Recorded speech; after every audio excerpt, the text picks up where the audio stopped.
Իրանին այդպես թեթև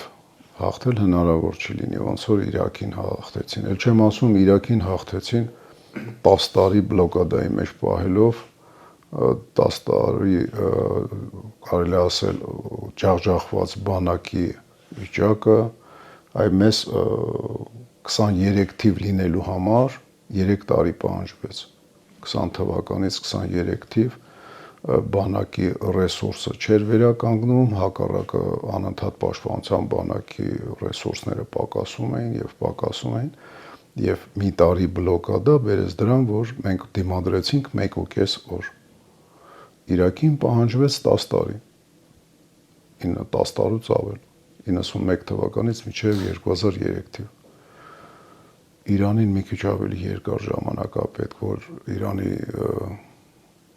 հանճարություն մոտները ձևավորվի։ Իրանն էլ հենց մի քիչ առյուծոտ է էլի։ Ինչքան էլ վիրավորված լինի, իր թափը հերիք է, որ որոշ առնետներին, ասենք, սատկացնի։ Թեկուս պարտվելով։ Կարճ ասած Ալիևը չի խերվելու, բայց ինքը ճարահացյալ կարա մասնակցի այդ ամեն ինչին։